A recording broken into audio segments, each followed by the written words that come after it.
Hi, and welcome back to the best thing we watched. We've got Chris from Movies and Munchies, myself, Ruben from the Ruby Tuesday, and today we've got a really interesting show. I think we've had an interesting week of stuff, right, Chris? Yeah, it has been. It's been a little weird.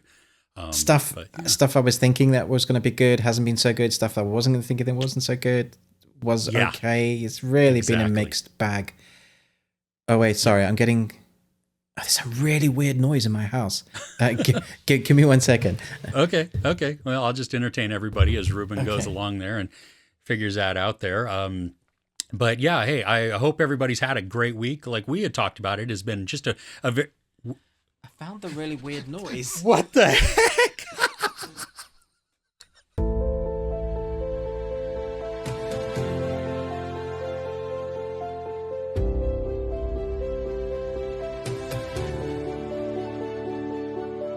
Okay, so if you didn't notice, we're actually both in the same room. I have traveled to the United States. I'm still alive. So No gunfights. congratulate me. They let me in, which was interesting when I was at security and they were like asking me, "What are you doing here?" And I'm like, how long have you known Chris?" And I'm like about 2.5 years. And you got enough money to bring into the country? I'm like, yeah, like from your YouTube money? Yeah. How much money do you make on YouTube? And I told them, and they were like, are you sure you got enough money? So anyway, 11 hours of flight from the UK to the US, and this must be weird for you. It was weird for a minute, but I think we're over it, and now we're just Yeah, having fun. absolutely. Yeah. So as a treat, for the next 2 weeks, you will see us together, probably doing a number of reviews together Yeah. as well. The best thing we watched this week is going to be an interesting one. Yes. I think if you're in this particular week, sorry, I'm spitting into the mic. I think if you're looking particularly this week into some of those that you thought we maybe were going to cover, a lot of those A-list films is not on my best thing. Yeah. Just haven't made it. So if you want reviews for those, go and check out our channels. We have done them, but they haven't ended up on the best thing No. we watched. No. However, welcome to the best thing you watched. If this is your first time, thank you. This might be a bit of a weird format. Check out the other ones that we've done for over a year and a half. You'll see the regular format. We're going to be doing our news as well, audio exclusive. But so if you want to hear the full extended, wherever you listen to audio podcasts, it's going to be on there. As well as probably we'll do some Patreons together, I imagine, because, well, while we're here, why not? Yeah. But we always start with a movie quote. And last week, do you know who won? I do. The answers, which I kick myself because you're like, dude, how do you not know these? I said there were two easy ones. Yeah. And I just completely gone. So the answers for anybody wanting to know: Die Hard, then X-Men, and then Full Metal Jacket. Yeah. That one was that one didn't trigger. It's a great scene. Yeah.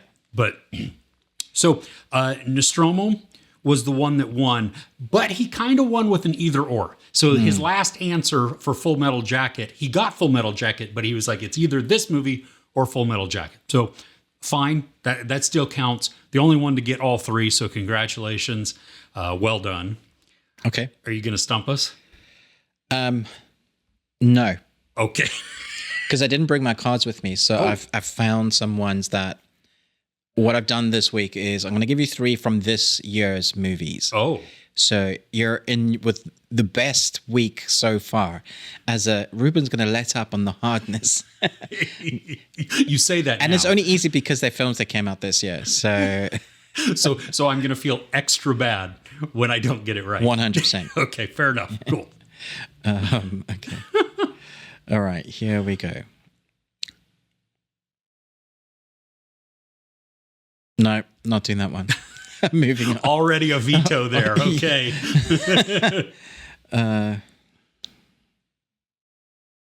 Okay, this is an easy one. When things are too dangerous to say, sing. Oh, wait a minute. I know you've seen this.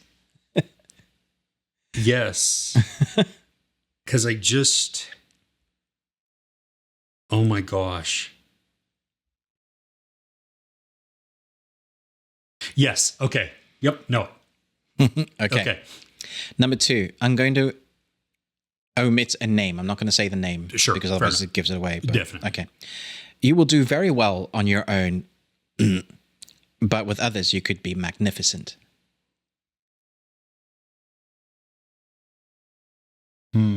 No. Yeah, that one. Yeah. No. Okay. Okay. This quote is kind of like a conversation. It's one line from one person and another line from another person. Okay. Okay. Okay. Every new discovery is just a reminder. We're all small and stupid.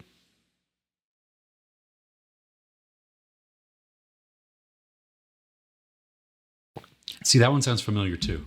Yeah. Yeah. All right. See, I feel extra bad now because especially when they're familiar. Yeah. And I'm still not getting it. Oh my gosh. I love being on this side of the quotes because I don't have to answer. Yeah, I bet. Yeah, exactly. You have the easier part there. I definitely do. Yeah. Oh, well, hey, let us know in the comments. You get the shout out. If you know what it is, all 3 of them, just give us the movie title answers. Yeah, I know one of them. That's it. So, okay, but I have a question now. Okay. If I may. Do you think Stonehenge was man-made? And if not, who did it? Stonehenge. Stonehenge, yeah.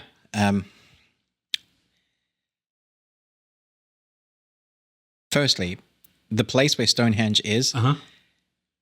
I hate it Oh, why? because there's a road that is always busy because people don't want to pay the amount that you have to go through the gates, but it's visible from this main road. Oh, so everybody So everybody slows down or slows stops. down. So you got like an hour just in this one little bit. Every day, almost all day, is just hours and hours of people. Like, secondly, it's a bunch of stones in a circle. Sure. Like, come on, man.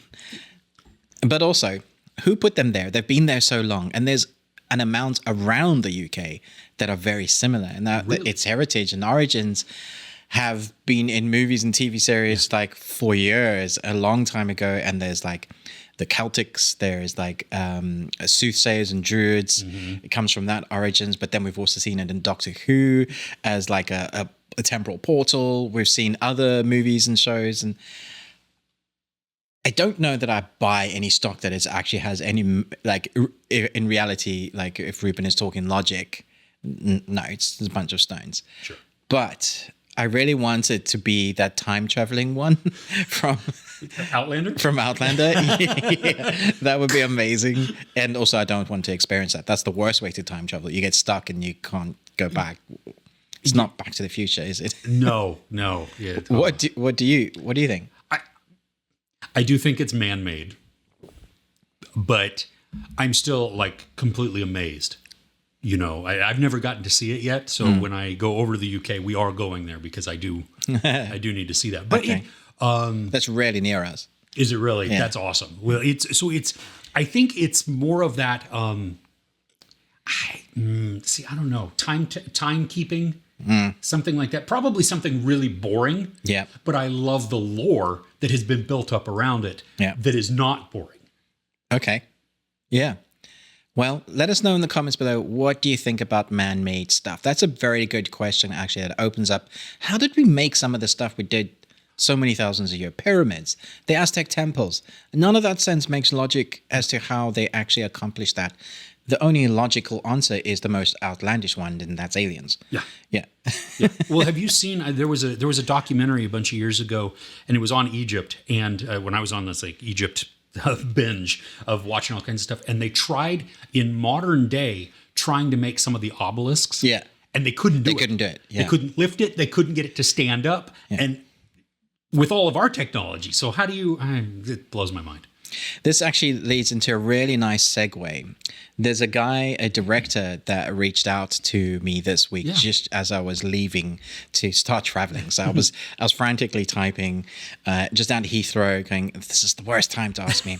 Anyway, this guy named Darcy Weir, he is I would say he's a renowned guy that is a conspiracy theorist when it comes to UFOs and NASA's cover-up with it. And he's done a number of documentaries, that stuff. So he asked us if we could review it.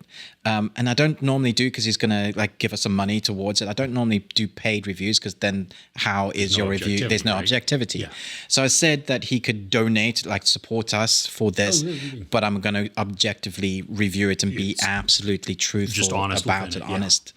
And so firstly, let me say it's an interesting topic. It's called Secret Space UFOs, NASA's First Missions. And what it is, it takes, I guess, footage that we've had from NASA, you know, like documentary style stuff, with a number of interviews from people that would be classed as experts in their field. Okay. And then he spliced it together to form a narrative of what he thinks actually happened. So the director actually appears in it as well. Okay. Part of the stuff that I found really interesting is he goes into, so instead of just doing a bunch of UFO stuff, he goes into how space missions work. So they talk about that there's this X-15 jet, like supersonic jet. It could go at like ridiculous Mach speed. You know, like watching Top Gun Maverick, like how fast that goes, Mach 10 or something. It goes something like that speed. Wow. And so he goes into what the spacecraft is, like what makes it, how it goes. You know, the interviews with people and the actual people. And then he starts giving us like documents that he's found that correlate to this bit of message. And then he goes into the bits where the pilot would go, and there's definitely something out there. I saw something. The thing that gets me is like all the documents, the proof in the pudding that we've had all these years, it's always blurred pictures. Yes. It's never like, flipping heck, UFOs, if you want yourself to be known, just stay still. So I think people that love UFO conspiracy theorist stuff, that you're going to eat this up. The issue I had with it is it's too long. It's over 2 hours. It felt long to me. Like, and the pacing for getting there. He's doing this thing that sometimes directors do, is mise en scene, which is a French term where you show everything. You show everything in the shot. And for me, he was showing all of the information without getting to the juicy bit first. Now I totally understand. He's kind of like world building. He wants all the information to be in there. But for somebody that just wants the information about the UFO stuff, I didn't need everything else first.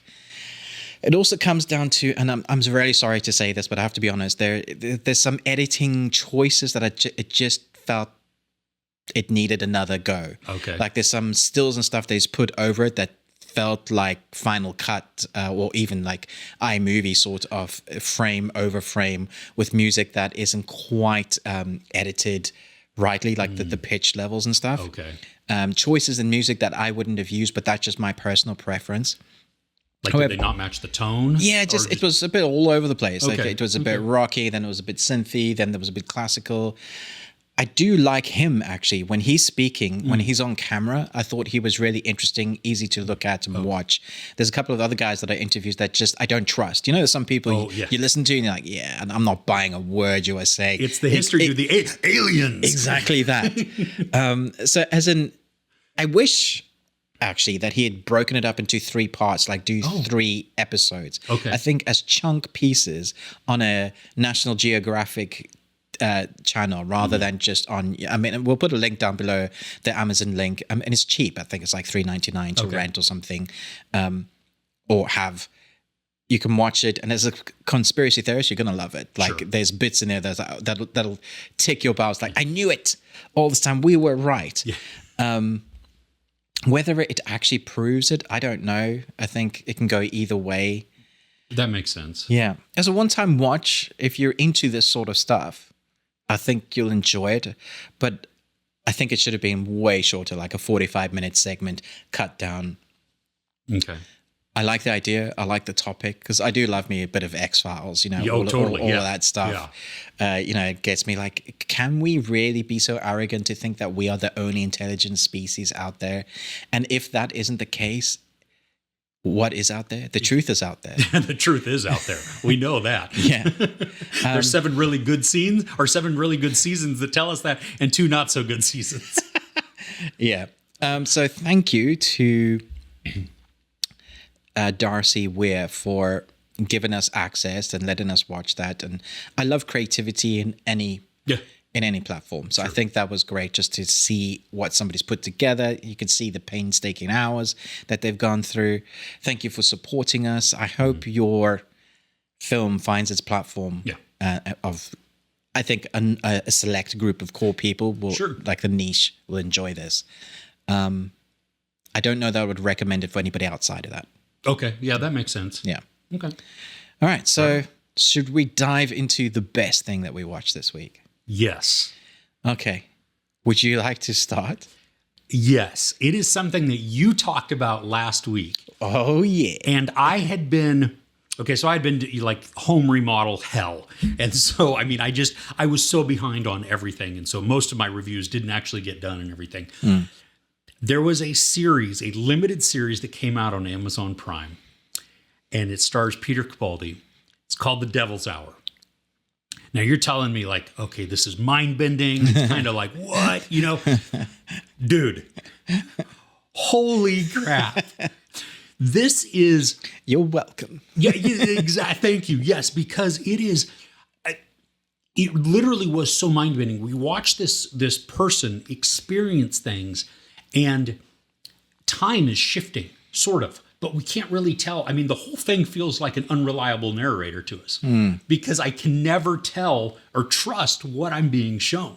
Yeah. And then we hear little bits here and there of Peter Capaldi in the first couple episodes.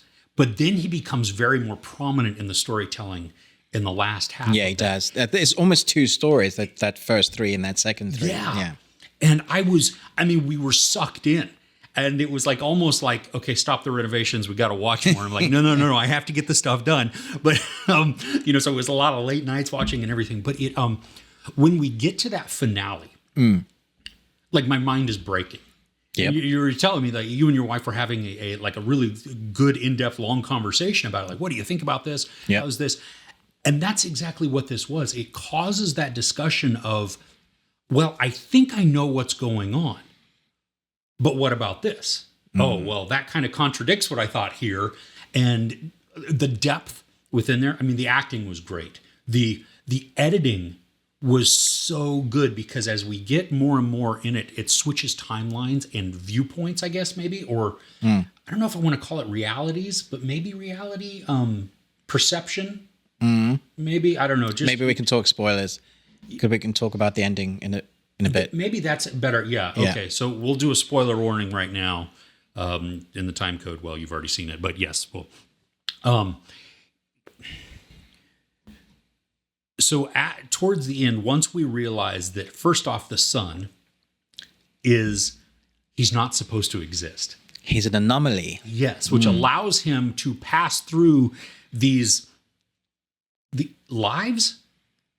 Because what we were watching is Peter Capaldi explaining that he has lived so many lives, and before he even gets to affect anything, he's basically gone through the Groundhog Day. Someone in my comments said, "Oh, you didn't get this was a Groundhog Day thing?" And I was like, "No, I really didn't." No, I didn't at first either. No, it was well towards the end of the show. That's when it began to really start to click of like, oh, now I thought maybe alternate timelines, and they talk about that a little bit. Didn't they say where that it branches off, like it still continues on that way? But because you've changed something here, you do this one. And so he has to remember everything. Yeah, I don't know. Well, it's an alternate timeline because an alternate world. So I think it's that worlds upon worlds upon worlds. It's the same kind of family. And he's able to influence that or go into them. I thought he was like reincarnation almost, except not reincarnation because it's like... It's rebooted. Every time he changes something, there's a new branch of reality. Yes, and that's what he follows. But he doesn't know what happens after that because he's changed something. And so he has to live that part and then change something and then die or kill himself and end it and to go back. And then this is the thing that like drove me nuts where I was like, could you imagine being like he's in this time, he's like, what, 60 something years old, maybe? I mean, It looks like he's not a young dude by any means. So he has lived this life time after time after time after time. So it's not even like immortality like vampire. It's I've lived to X number of years, I've died, and then I've started over as a kid again. Yeah, you see, it's not like, my gosh, it's the worst superpower ever. Right? Because you get to experience all those hurts and pains, especially if you want to keep things as the same. Like you want to fix... Will they pick that up? I don't know. We have a helicopter going. Airwolf. Sorry. Okay, so good. Will they even... What am I saying? Worst superpower ever, having to relive. Worst superpower ever, because when he dies, he goes through all of those years, day after day, year after year, decade after decade, and he will have to choose, which is why another reason why I think he kept all those notes in his book, to get it right, to get it the right way, or if he needed to make a change, or what happens when he made a change. Yeah. And so he came to the conclusion that the boy, when he saved the mother from shooting herself in the face, this new reality, she then, the daughter then married the wrong person who had this kid. His dad ended up being the bad guy who was an absolute douchebag. Dude, have you watched, you watched some of Ted Lasso, right? He's Jamie Tart. Yes, yeah. Who's kind of a D-bag at the beginning of... Yeah, but his character growth is amazing. Yeah, it is. It really is in Ted Lasso. But in this, it went the opposite way. His character growth just goes, oh, wait, you are the bad guy. Dude, I was actually worried that he was like a serial killer or killer. Like one of those where he'd end up killing his own son. Now, we don't get to see, because he stays in the room and then the cuts. Yeah. And then later, the house is on fire. And he said, I couldn't find him. We don't know if he was telling the truth or whether he let his son burn to death. Mm-hmm. Well, he believes he let his son burn to death. Yeah. Or he teleported, that the son teleported away. And we don't know whether the mom knew that, but she died and then which reality is the right reality? The one with the cop where she kept seeing herself married to the detective, the DCI? Yes. But he's not the detective in this because remember, throughout the entire thing, the job is not for him. You're not cut out for this. This is not, she is. Exactly. So I think that's really the correct timeline. I do. Yeah, there you go. This is when my head explodes. Yes. It's a brilliant series. I mean, it really is. I mean, this is one of those, especially if you like to think, if you like to have some of those deep, like head hurting type of scenarios within there, they're really well written and well acted. I mean, The Devil's Hour is outstanding. It's so good. Yeah. And Peter Capaldi is excellent in it. Yes. Because he basically encompasses so many things. You think he's evil, and some of the stuff he's done is evil. But when you get to the end, you totally understand why. And he's kind of the hero. It's a little bit like Thanos. Mm-hmm. There's also a little bit of, like, when I was watching this, I was thinking Minority Report. Oh, yeah, I get that. You know, that some precognition, that fight, like, I know everything already. Yeah, and it's not really, I mean, it's only precog because he's experienced it. Yeah. But has he? Because he keeps changing things. So how does he know it's going to turn out like that again? Probably because he assumes, the assumption is that if I don't change anything up until this point, things will continue to go exactly how they But he keeps on saying, you shouldn't be here yet. And then the guy goes like, what are you waiting for? The thing to happen. And then the lightning comes and blocks the road. And you're like... But see, he had changed something though before that. Right. So it had because the girl... Because I thought she was changing things because she was starting to see... She was too, yeah. Yeah, and the kid was starting to do things. Yeah. Yeah. See, we could go on for ages on this one. Yeah, really great. If you haven't seen it, I'm sorry you're listening to the spoiler section, but if you have and you want to talk to us, talk spoilers in the comments below. Yes. Just do the ... like leave a bit of a gap so you're not spoiling it for others. Okay, so one of the best things, yes. I wouldn't say it's the best thing, but I got to watch a few episodes of the Winchesters. I don't know what this is. So, do you know the Supernatural TV series with Dean and Sam? It's had 15 seasons. Yeah. I'm a massive fan. I was wearing my shirt, my Winchester shirt, coming to the UK, and I had like 3 different compliments, and that's how wide. Oh, somebody complimented when we were in San Francisco. Somebody complimented you on that, and I didn't understand what it was. Yes, that's what that is. Yeah. So, it's got a big fan base. Yes. So I've seen all 15 seasons multiple times. Huge fan, my wife and I both. And so this is a prequel. Okay. Not with Dean and Sam. This is about their parents, basically, and how they meet, and it sets up a whole new story. So it's back in the 70s. So an epic, untold love story of John and Mary, of how they not only saved their love, but also an entire world.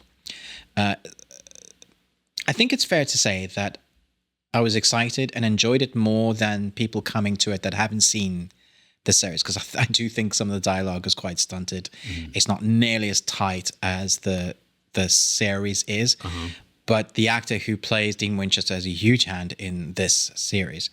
I do remember watching the first season of Supernatural thinking, especially the first episode, thinking, this isn't great. But it quickly finds its footing. And it does the same thing. Even in the first episode, you're like, and then the second episode, it's already establishing what is going to be good. It's a serial series that's going to have many seasons that they're setting up their new world. Even though it's an established world, they're setting up the rules for the 70s. And you have all the stuff like the demons and the exorcisms that they do very quickly. The classic salt around the purse, and the demons are black smoke that they come out. And, that's cool. There's so much like magic stuff in this that's fun. It's a bit teeny, which I was surprised by. Really? Some of the dialogue felt very teeny. Okay. Hoping that they're going to knock that on the head, because they form a quick team pretty quickly. So you have John, who's just gone back from 2 years of service. Okay. And you have Mary, whose father taught her the family business, which is like killing things that go bump in the night. And John's dad he's already done this, but his dad's been missing for 15 years. And John comes back, and his dad's giving him the key and a letter. And this is to the men of letters, which is these guys that have established all the rules and the books and stuff that tells you about this world. Oh, okay. So his mind is open to, whoa, this is, okay, dad was either mental or, now I understand why he wasn't around. And so they established them two together, and then there's the friends of the quirky dude that is gay. Then there's the girl that's the smarts, that she's the book person but hasn't gotten out a lot. So they form the quirky bunch, like the Scooby Gang. Oh, okay. Yeah. That needs to go. I mean, it's basically that, the Scooby Gang that needs to go and save the day, and it's episodic, which I really like. So each episode they save the case of the day, and then there's a wider arc. Okay. So someone is possessed, or monsters attacking someone, and it's the monster work is fun. The effects are okay, not always great, but are fun. What made Supernatural great is the Dean and Sam relationship from Supernatural's. Their relationship goes from, I'm a annoying teen kid, and my brother doesn't know how to relate to me, to them being forced together to work together to find answers about the family. And try not to do spoilers for those that haven't seen it yet. This one, I think the issue is it doesn't have a hook. So in Supernatural, episode 1, there's a massive something happens to their mother, and it's demon related. In this one, it's more like they're trying to track down their fathers, which is okay. It's kind of a hook, but it's not that same, like in the stomach, you need something visceral to happen. So I'm hoping that's still going to happen. But for fans of Supernatural, which there's a fair few, I think you're going to enjoy this. We'll be on board already. But I don't know if it's going to drag any new people to the... Like, I think it's great for those that have already been established of the whole series of Supernatural. But the new stuff, like new people coming in, I don't know if I can like say, yeah, you're gonna love this. I'll have to wait and see if the more. There's only 4 episodes out so far. Okay. And it's not out in the UK. I had to use a VPN to watch it. Oh wow. What platform is it on? I can't remember. I've watched so much this week. I'll try and find out. Okay. So it isn't the best thing I watched this week, but mostly for nostalgic reasons. Okay, sure. Because I love the series so much. Yeah. And it ticked all my boxes that way. Nice. I'll find out where it is, and you can tell me what's your next best thing. Okay. Mine, I guess I'm following the whole UK type of theme here. I'm watching the American stuff. Yeah, and I'm watching the UK stuff. So I watched. Now this has already been out on BBC for I guess maybe months, and it just came to Netflix within the last couple of weeks. And so again, I'm behind. But it's called Inside Man with David Tennant, and it's also got Stanley Tucci in it. And I've only watched the first 2 episodes of the 4, and it's a limited series. Stanley Tucci is a convicted murderer in prison on death row. David Tennant is a vicar in the UK. And their stories begin to slightly intertwine. And I'm not going to do spoilers because, first off, I have no idea how the series is going to end. So I don't even know if it's all awesome, but it is a very weird mix. So when we're watching David Tennant, those portions are very serious. It's dire, dark, just oppressive in certain things, very emotional. When we watch Stanley Tucci's portion. Yeah. See, I was mixing that word together.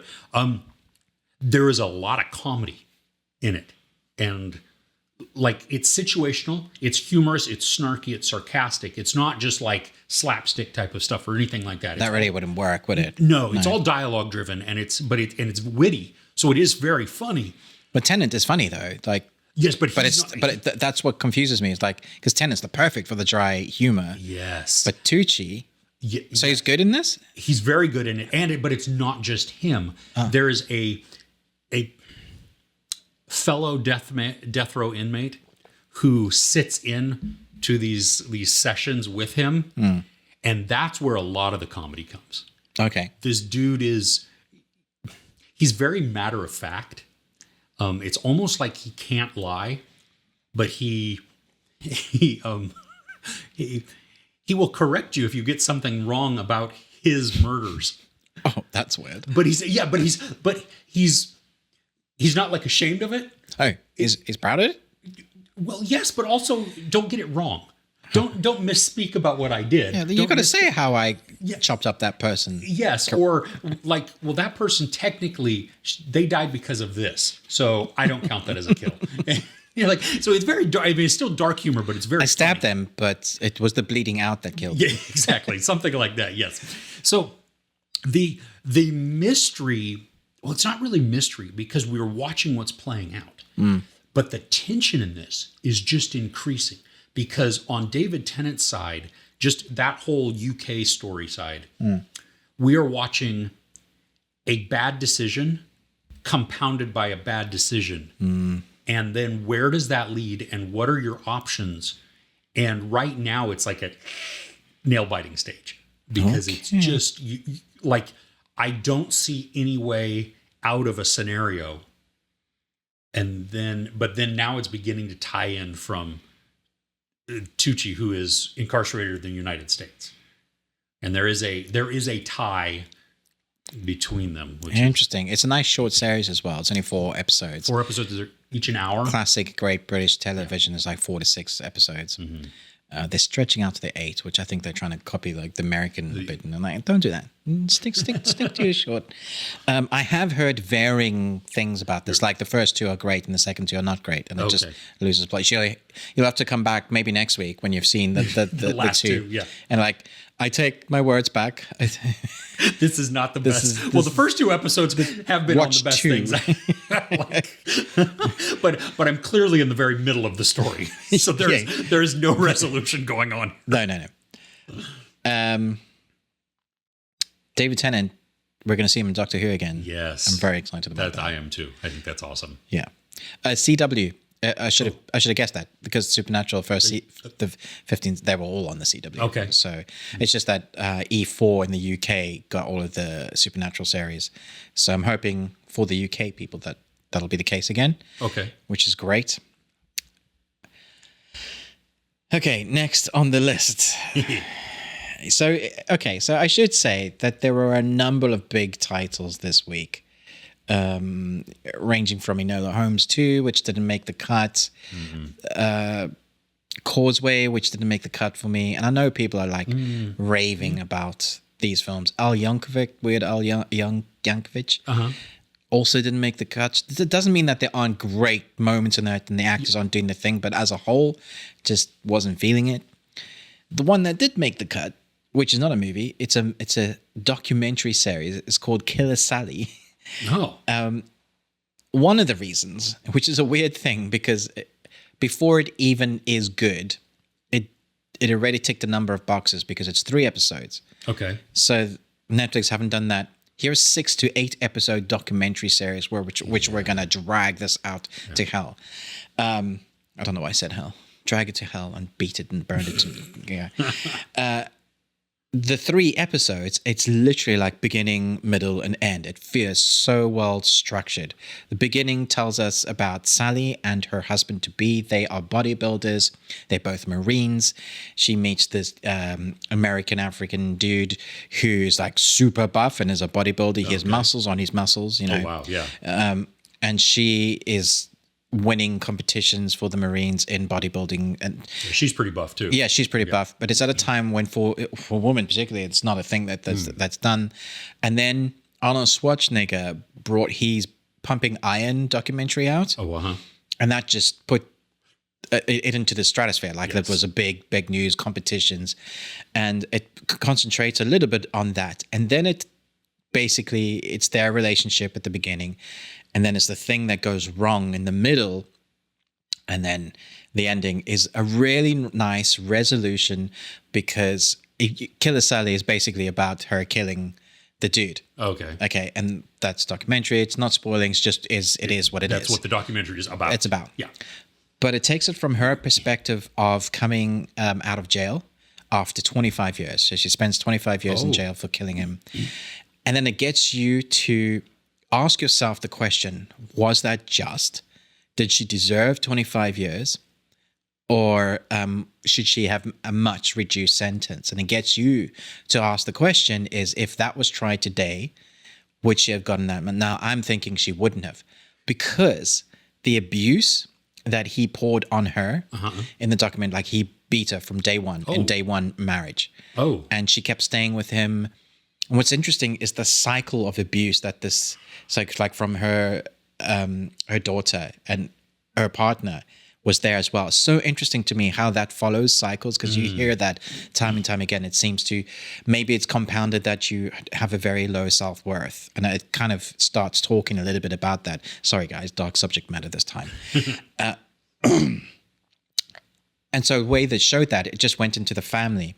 But you also don't know who to trust. So you never know whether you're trusting Sally or whether it was him. I think I do trust Sally. I do think that he was a proper abuser. He had anger issues, whether it was from his family or from the Marines. The control, the stories that she told were just too accurate, too nuanced, too detailed. The emotion was there. Now, it could totally all be fake. I don't think so. She came out of jail for 25 years having, I could sue. Like, the outcome I'll let you, because that's a bit spoilerish. I think that's the outcome is the last episode. I just think it was really well structured, was really entertaining, but dark. Okay. Yeah. And I think a lot of Netflix's documentary series, there's no normal middle ground for them. They're either hit or miss. Yeah. And I think this is one that hits. Okay. Yeah. Really interesting. Different. Very cool. Yeah. It's been on, like, when you go up to Netflix, like the splash page, sometimes, and it's this really buff blonde chick on top of a tank. Yeah. And you're like, what? the? I don't know what's going on. But okay. Cool. Yeah, they talk a little bit about what bodybuilding is actually, like what it means to people who do it. Oh, really? I thought that was interesting because for me, it's not a thing I would ever get into. I don't find that appealing. Yep. Like I like toned people, round people. Round is a shape. Yeah. Yes. Round is my shape. And so it was really interesting seeing the perspective. Their perspective of how it's like art form, using your body as art. Oh, yeah, okay. Yeah, every muscle and sinew showing it out, that's great. Yeah. Nice. Really interesting, different. Very cool. Yeah. Cool. Well, the last thing on my list is, again, British, UK, actually not British, Irish, but it's already been out for you for several weeks. Yeah. It was coming out in like limited release here in the United States, and I think it's just now beginning to get maybe a wider release. And it's called The Banshees of Inisherin. And it stars Colin Farrell and Brendan Gleeson. And great cast. Dude, like I said in my review, it's feckin' hilarious.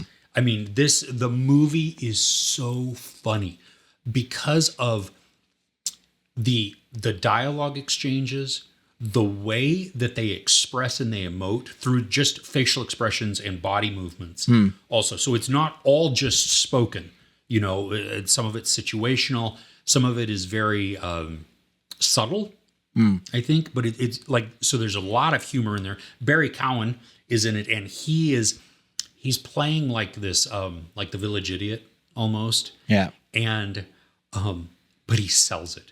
Like he's super believable, and he's endearing in a way, even though he's very crass and he's very rude at times. He also can be very funny, and like you almost feel sorry for him in a little bit, you know, like he's just kind of like, oh, okay, you're like patting on the head or something. What I was not prepared for though is how dark it gets. The story has this angle to it that is just depressing, and it doesn't let up as the movie goes. So, which is very weird because like I love the movie. Yeah. I don't think I'll ever watch the movie again. I have loads of those. Like definitely worth a one-time watch, but because of the content within, and I need things that lift me up. Exactly. Yeah. So for a lot of this, while there is a dark tone that's going through it, because the premise of it is Brendan Gleeson and Colin Farrell they're best friends. And one day, Brendan Gleeson just decides he doesn't want to be friends with Colin Farrell, or he doesn't like him anymore. Yeah. And he announces that. And so now it's the struggle of Colin Farrell trying to figure out what in the world is going on. This is like 1923. They're on this tiny little island that's off the coast, off the mainland of Ireland. And so there's not a lot of people there. You know, I mean, it's a very close-knit community. 1923, I don't know if I said that, but there's not like, well, I don't even know if there are any cars on the island. I mean, it's horse-drawn carriages and a lot of walking and stuff. Beautiful cinematography. But it's that interaction of trying to figure out what did I do wrong, and I'm trying to get my friend back, except the friend doesn't want to be friends back anymore. And that storyline is where it just gets darker and darker and darker.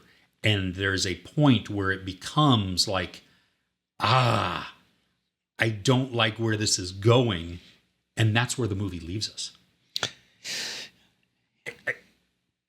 Yeah, like I have heard the ending is different. Yeah, it goes to black, and you're like, no, wait a minute. Like, okay, I'm going to sit here because it's going to come back. And there's a post-credit scene. You're not going to leave it like that. Yeah, it's just like, so I can see how people could leave the movie being very disappointed, you know, or very unsatisfied by that, because I do think the ending is a good ending. And I do think it is.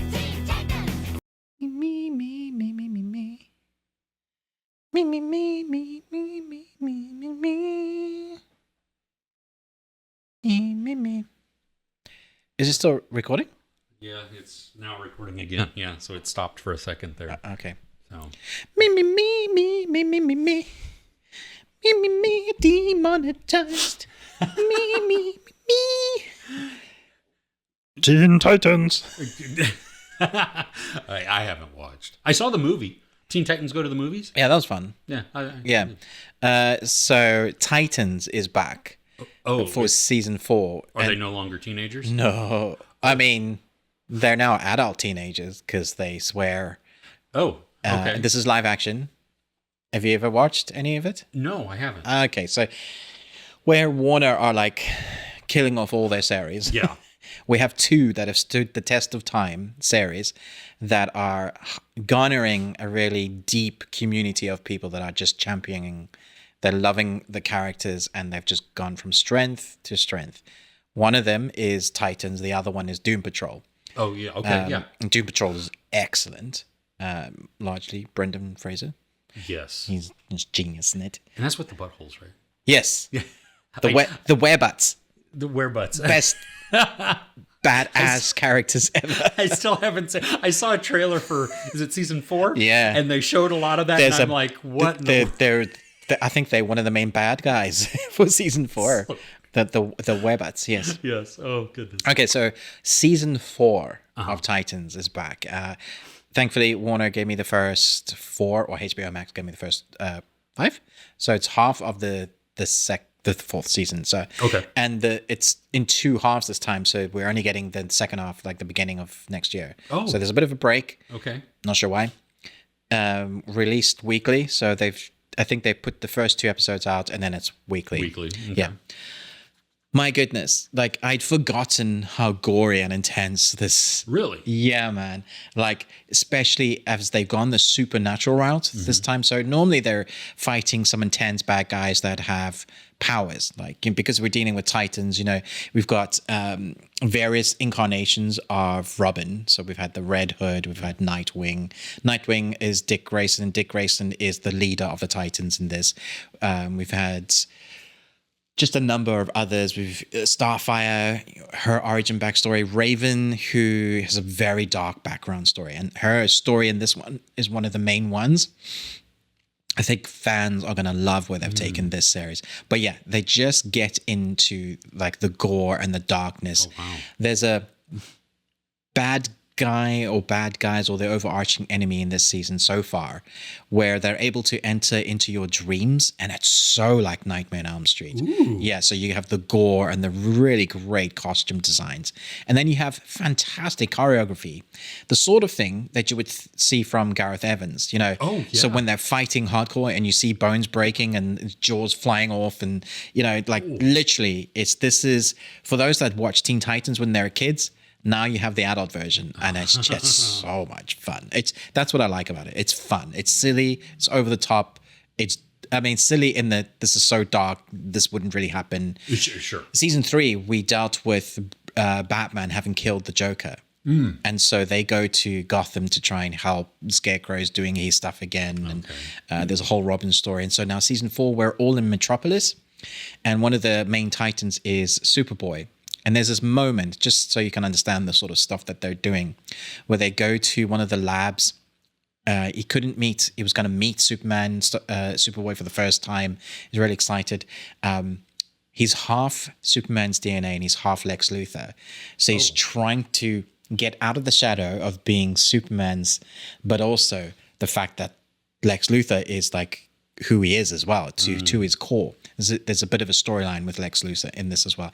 Anyway, so he's in this lab, and someone gives him a pair of glasses, and he does this, and what's her name standing next to him, and you just see that the people stop in the room as he does that thing, and there's a slight Superman theme tune. That's cool. Yeah. I was like, oh, that's good. Nice. Little attention to detail. I was like, yes. And this is why we love the show, because they pay attention. So you have all your fights and your costume designs that are great and the characters. But when they add little nuances there, I'm like, yeah, come on. The geek in me is like rising up. Come on. Like I'm in the cinema and, Superman comes on the screen and I'm like ruining it for everybody. That's no. Okay. So that was one. And the next thing, 2 things I want to talk about very quickly are things that I've seen before. No, one thing I've seen before, one thing you've seen before.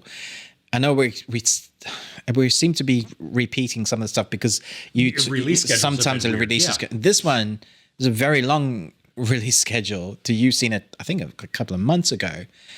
But I was on the plane when I was watching this. I think I had a screener or something. However, I was able to watch this. I'm on the plane. And I'm having various emotions on the plane.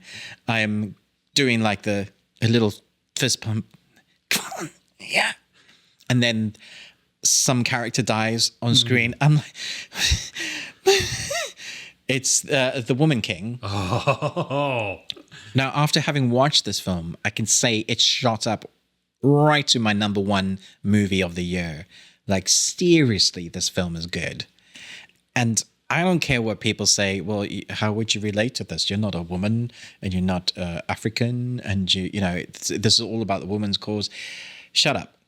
This film is great as a execution, from choreography to costume design to story.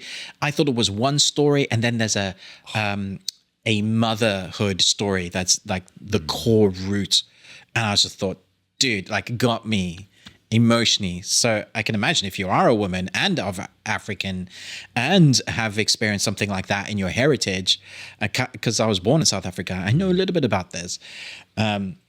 Dude, I was like full range of emotions, but also just as a cinematography, the spectacle of it is beautiful to watch. The score and the singing sometimes, like with the Yes. Oh my dancing, gosh, yes. shivers on the back of my neck. I was just like, dang. Yeah. Oh, I'm so glad you got to see this. Yeah. Do you remember it? Oh yeah. It was, I mean, it was powerful to watch. Like I remember it because we start with an action scene and then it pulls back and it gives us this really long context of what's going on with them, you know, and so it builds out the world and then it reintroduces some action to it. And by now we're invested in our characters. And it's like, oh, I don't want things to happen to people. And Yeah, no, exactly. Like there were moments like where there were characters that were my favorite. yes. And then I knew something was going to happen to them. Don't you dare. Don't you did it. I hate you. But also kill your darlings. Yeah, absolutely. And yeah. it rips your heart out and then feeds it to you sort of film. There are a number of actresses and I don't know how to rate them. Like as in intensely good. Yes. Like just put them on a pedestal and give them the awards sort of thing. Exactly. Yes. Yes. Here, best actress. Yes. All of you. Yes. I mean, because we have the king who's played by John Boyega. John Boyega, who's excellent, but 100% overshadowed by the phenomenal acting that we're He's getting. great, but we're going to put him over here because And some of the phenomenal acting comes in really quick little bite-sized moments where they just allow you. The dialogue is not quick, but they're not saying a lot. There's just emotion. What they've said kind of resonates with you, or the impact of what they said means something. You're like, oh, flip. Or something that you see that connects to another bit of the story. You're like, oh, no, that's so much worse.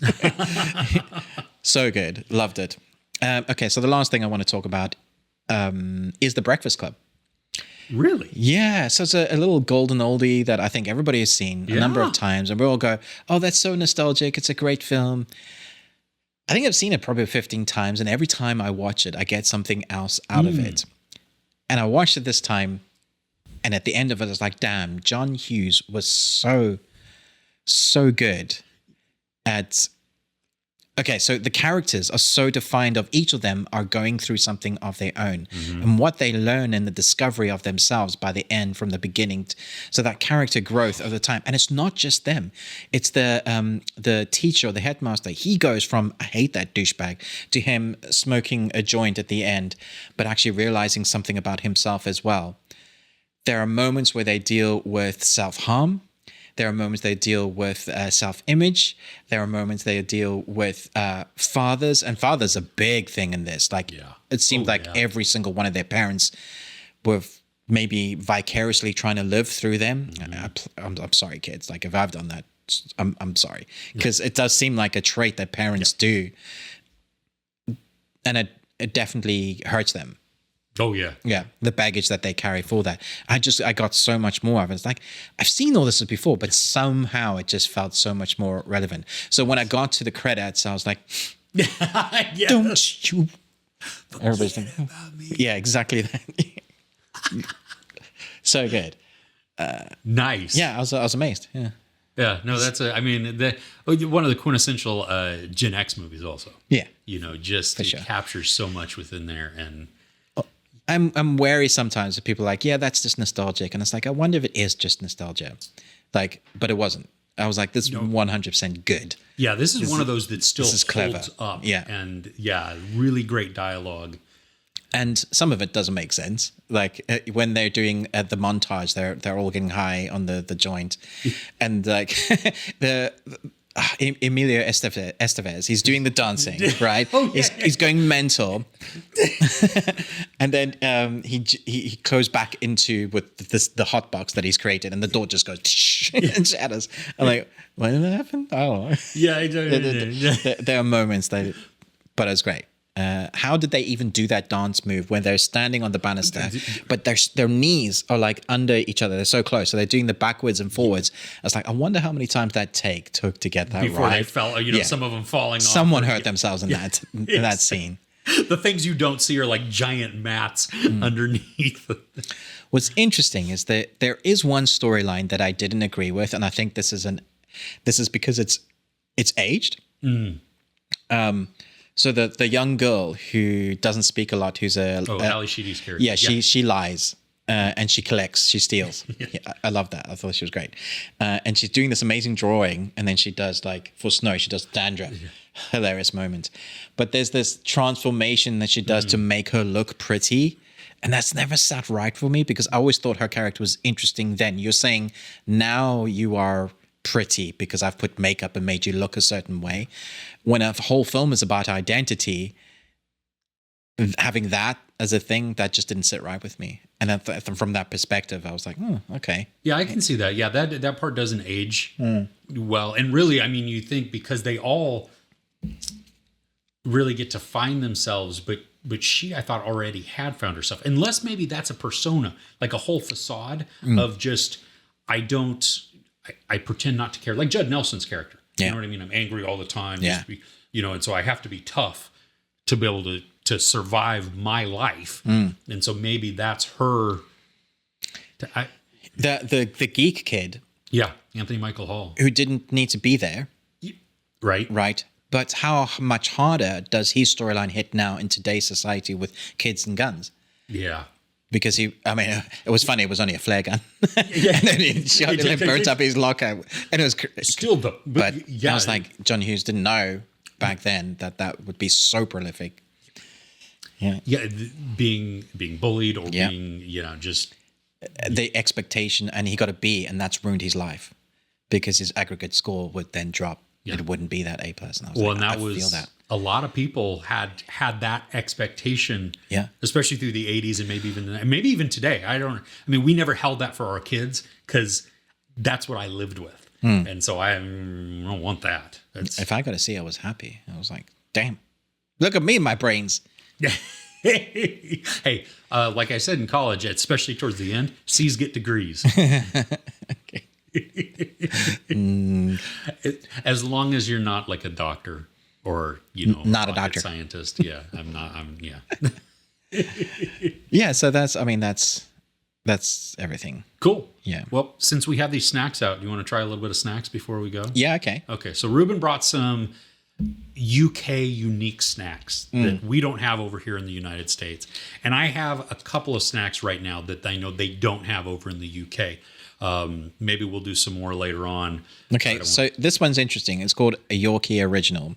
Well, why this is good is that a few years ago, it had, probably 6-7 years ago, it had a different branding. Oh. And basically it says Yorkie, not for girls. So they were going the men route, that there's a chocolate for a dude. And there's a whole cornucopia of adverts that like are various like, don't do that. This is for the guys. Now you can see it's not on their packaging. Yeah. But I still say to my wife whenever you get one and say, no, you can't have this. It's not for girls. But this is quintessential British. I'll let you open it and see what you think. It's not for everybody. It's interesting. It's from Nestle, which is a company that we have here. Yeah, and it's part of the Cocoa Plan. Which so you have Cadbury's here as well. Yes, we do have that. Yeah, that's like diabetes in a chocolate shell. The Cadbury eggs? Oh no, just Cadbury's as the company of chocolate. Oh, yes, we do. But have you had a Cadbury egg? Oh, okay. Diabetes in the chocolate? You know what I'm talking about? Diabetes. I know what diabetes is. Well, no, not diabetes. No. Diabetes. The Cadbury cream eggs. Yeah, they're really sweet. Oh, I see what you mean. It's got the yellow yolk, and they're so sweet. Like the sweetness levels up there. Yeah, I don't know my kids love them. Eats like more than a bite of it. No, I can't. I can't either. Yeah, I don't like it. So let's see here. Oh, it's nice. Okay, let's see here. Okay, I don't know if you can. Probably can't see that very well, but it's in little squares there. Yeah, it's it'll be interesting. You have to share that with your family, see what they think.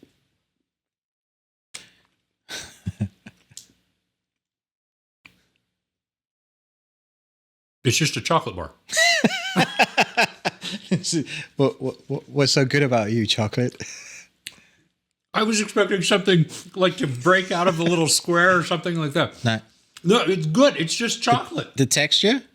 The It is very, it's like a Hershey's bar for anybody in the US. It's like a Hershey's bar, except it's more definitely in the Nestle family. So if you had like a Nestle Crunch, the chocolate is a little lighter than the Hershey's is. crunchy. They have they have Rice Krispies, which I don't know. Oh, right. Do you have Rice Krispies? Yes. Snap, Crackle, Pop? Yeah, I know we have Rice Krispies as in the cereal. Yeah, okay, yeah, it has those in there. So a Nestle Crunch bar is a chocolate Crunch bar bar, with those okay. in. I don't know how riveting this is, but that's got to be good audio there. Okay. So Okay. I'll let you try. This is a red vine. Now, this is just red licorice. Right. So Oh, it's licorice. it's not black licorice. Not But like an it's anise. it's counted as licorice. It's a red licorice. Okay. So we have black licorice and we have red licorice. I don't think that's a thing, Chris. Well, I know. I love black licorice. I like Gosh. black licorice. Do you yeah. really? Not Yeah. many people like it. Yeah, my wife doesn't like licorice. I think people are missing out. So Okay. in the U.S., there's another type of, these are red vines. Now, in the U.S., there is a type of, another type called a Twizzler. And typically, you're either one or the other. You're either a red vines person or a Twizzler person. We are a red vines house. I don't understand this taste. It tastes like a wants to be bubblegum. It's red licorice. That's what it tastes like. I don't, A red vine. I don't think. No? I don't think. It's kind of cherry-ish, maybe slightly cherry, maybe slightly medicine also. Yeah? That's what it is. Okay. A bit plastic. Sure. What's great is, even as an adult, I do this, but I know kids do it. You bite off both ends because it's hollow in the middle, and then you put it in your soda and you use it as a straw. So or as a joint, either way. Okay. Cool. Moving on. Have you ever had a whisper? I don't know. What is that? Okay, I'm guessing you've had dairy milk. No. No. Okay. He's got like this cornucopia of Yeah. just... So in the UK, you guys will know this. Cadbury's Hero boxes. There's a selection, which is why I brought this. I was having this in-depth conversation with the guy at the co-op store. I was like, "What is quintessential British chocolate?" And we eventually settled on just get this box. So this is called a Dinky Decker. Because I think it's normally double decker, so that's why it's called Dinky. So it's because it's a miniature one. Yeah.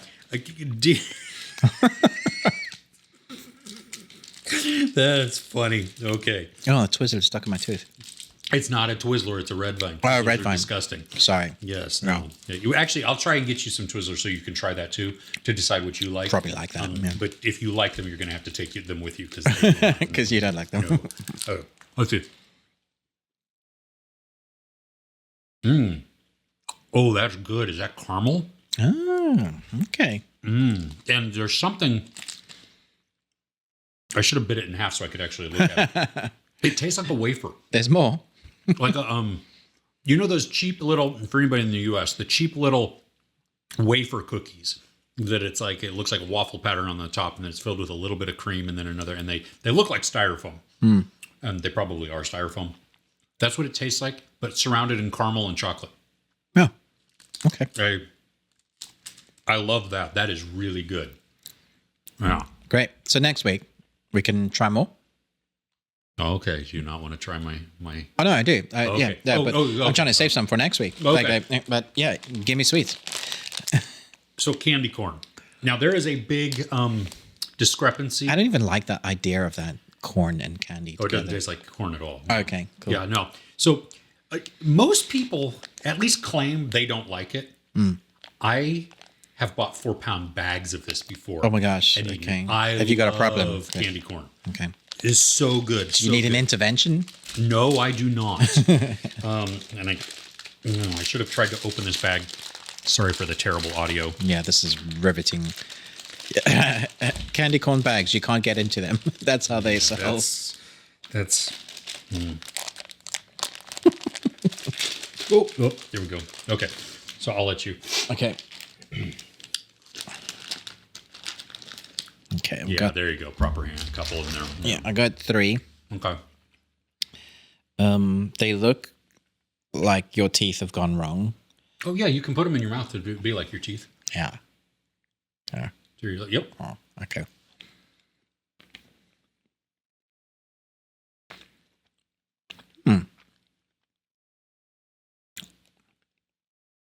I know this.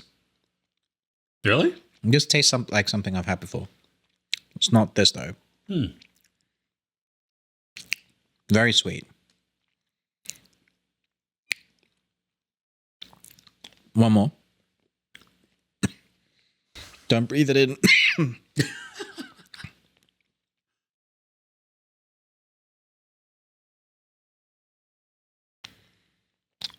My brain is not telling me what it is.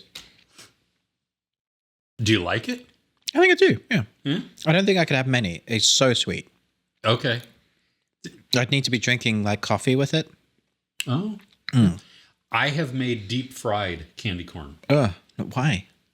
Oh. Don't knock it before you tried it.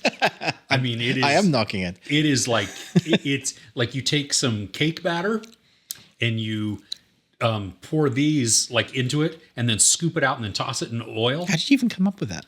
I saw it online. And then once it's like this dough ball that is deep fried, and then you pull it out and you sprinkle it with powdered sugar, and the candy corn kind of melts within it. Oh my gosh, it's so good. I'll have to make you some.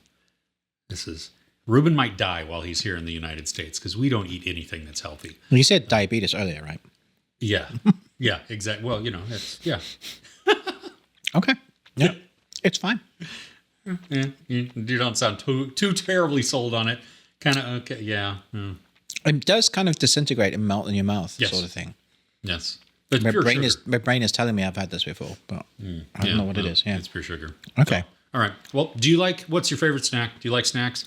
Have you had candy corn? Where do you stand on candy corn? If you've been in the UK, let me know in the comments what your favorite candy or chocolate is. Yeah.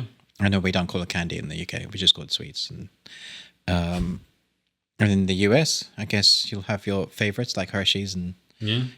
yeah. Hey. Okay. Cool. Well, hey, thanks for hanging out. This is a new setup for the next 2 weeks. We'll be doing this, and you'll see us do some reviews together as well throughout the week. Don't forget to tweet at us anytime you want at Best We Watched. You can hit us up on our Patreon. Take a look at that opportunity there. For just a couple bucks a month, you get some exclusive access to some different content. And so we invite you to check that out, patreon.com/thebeardedones. Please go over to our individual channels, Ruben with the Ruby Tuesday, me, Chris with Movies and Munchies. Like, share, and subscribe there. And if you are listening or you want to hear more of the extended audio, you can check us out on any podcasting platform that that you listen to. We are pretty much there. And if you do happen to listen to us, please rate and review us. We would love that support as well. With that, I think, hey, we'll see you next week. Take care. In the same space. It's so weird. Yeah. Look, it's not green screen. Look, we can actually